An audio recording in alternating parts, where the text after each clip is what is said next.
L'Union européenne, en tant que principal administrateur des pêches et premier marché mondial des produits de la pêche, a une responsabilité renforcée lorsqu'il s'agit de promouvoir une gestion des pêches dans les eaux internationales qui soit durable pour le milieu marin, permettant d'atteindre une rentabilité économique pour ses clients, opérateurs et être responsable en matière sociale et de travail.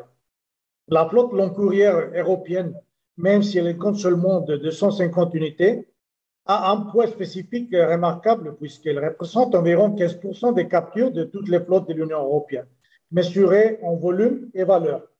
C'est une flotte qui opère dans le cadre juridique de la dimension étrangère ou internationale de la politique commune de la pêche. C'est ça précisément le domaine d'étude du projet FARPICH. Cette flotte est représentée par nous, le Conseil consultatif de pêche lointaine de longue distance et l'EDAC, dans lequel nous faisons des recommandations convenues avec d'autres homologues de la chaîne des prix, de la transformation, de la commercialisation et des ONG. Nous envoyons ces recommandations à la Commission, aux États membres de l'UE. À l'EDAC, nous sommes fiers d'avoir été partenaires du projet FARPICH. Nous avons participé à de nombreux points clés du projet. Son approche unique le rend différent des autres projets dans lesquels les actionnaires sont simplement consultés à la fin du procès. Chez FARPICH, nous avons participé dans un modèle de gouvernance inclusive et réactive qui nous a permis d'être impliqués depuis la conception jusqu'à la réalisation. Nous avons aidé à définir des objectifs et des priorités, en particulier dans 5 de 7 paquets de travail et 5 de 6 études de cas. Tout d'abord, je voudrais souligner 3 jalons principaux pour illustrer notre participation au projet. Le premier serait les projets de formation, une collaboration sans industrie et un partenariat également entre l'industrie de la pêche et les gouvernements. Un exemple dont je suis particulièrement fier, c'est la participation active de nos partenaires du secteur de la pêche, en particulier de Galice, mais nous avons également obtenu la participation de l'Italie, du Brésil, avec des chercheurs et des universitaires dans un cours qui a lieu à l'Université de Tromsø au début de 2020, avant la pandémie.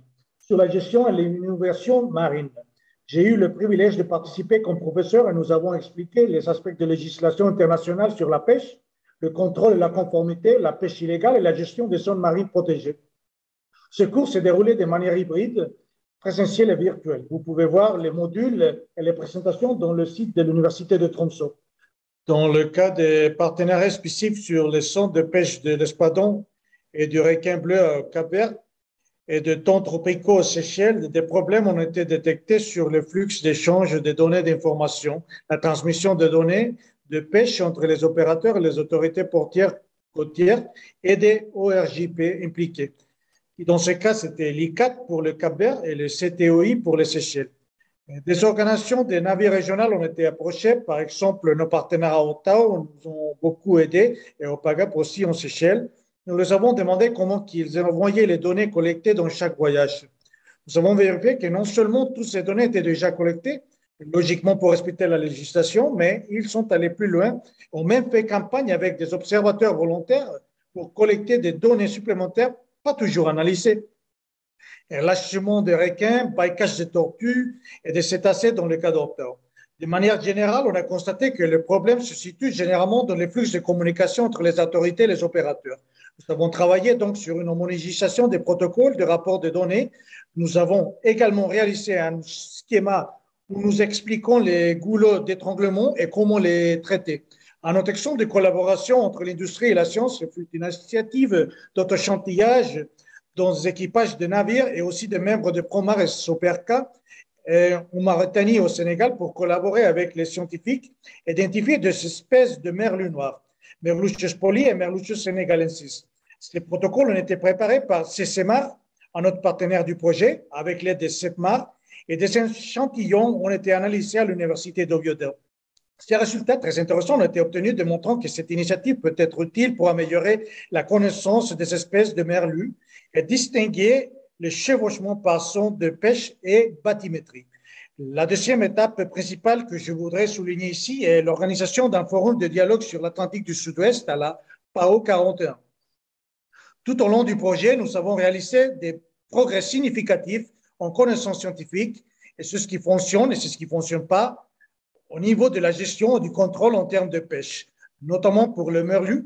le calmar géant dans cette zone, où on a un déficit évident de gouvernance provoqué par les tensions géopolitiques et l'absence d'une ORGP.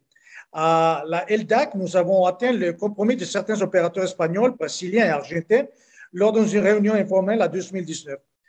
Et ce sont des mêmes opérateurs qui ont proposé d'organiser un forum de dialogue sous la forme d'une conférence pour mener une approche plus scientifique et analyser l'état des stocks et s'informer sur les avances en matière d'écosystèmes marins vulnérables. En mettant comme exemple important les travaux de la LEO et de la FAO. Cette conférence d'haute mer a été un succès en termes de participation dans son format virtuel. On a fait l'année dernière avec plus de 150 intervenants de 25 pays différents. L'idée est d'avoir une approche ascendante pour formuler des recommandations anti-pêche illégale et scientifiques qui pourraient ensuite être élevées dans les sphères politiques à moyen terme. Et un troisième jalon que je voudrais résumer, c'est la conférence que nous avons eue cet été sur la mise en place de la dimension externe de la politique de pêche. C'était une conférence à laquelle le LDAC et le CETMAR étaient à nouveau directement impliqués comme organisateurs.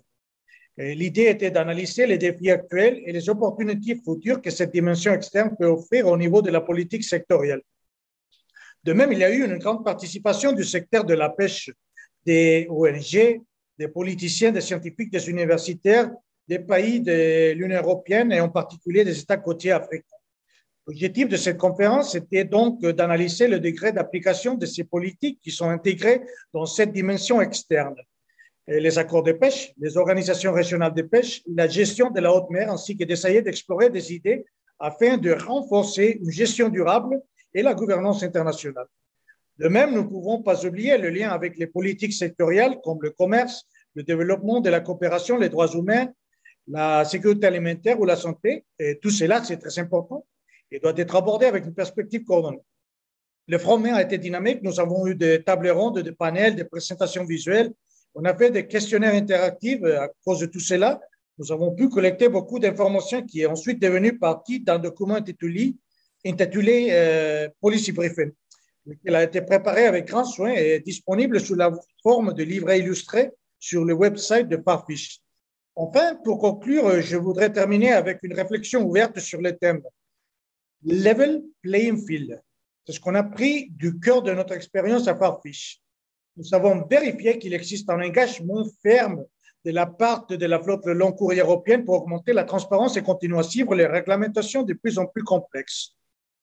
Le projet a démontré d'être utile pour identifier ces niveaux de conformité au sein de la flotte européenne, mais nous avons détecté que, puisque les flottes d'autres pays ne sont pas incluses, il y a une absence d'informations sur la capacité de pêche, le nombre de bateaux, les volumes de capture, où va le poisson et du flux du marché. Nous pensons que dans ce cas, les États côtiers devraient avoir la responsabilité fondamentale de partager ces données dont ils disposent dans un moment déterminé. Des données comme des listes de recensement, des enregistrements des navires mis à jour ou des données VMS afin que nous puissions avoir une image complète, une photo de la situation des eaux. Même comme ça, nous avons obtenu des données indirectes très intéressantes grâce à des initiatives comme celle de Global Fishing Watch et nous avons pu vérifier qu'il existe plusieurs lacunes en termes d'accords qui ne sont pas publiés, mais sont là, en privé, surtout de la part des opérateurs européens avec plusieurs gouvernements d'État. C'est donc nécessaire de connaître cette image. Partie de LDAC, on veut terminer en félicitant le projet par sa vision si intégrée avec nous. Et nous espérons que nos conclusions pourront se traduire avec des réalisations vers une meilleure gestion de pêcherie internationale. Merci par cette bonne conférence.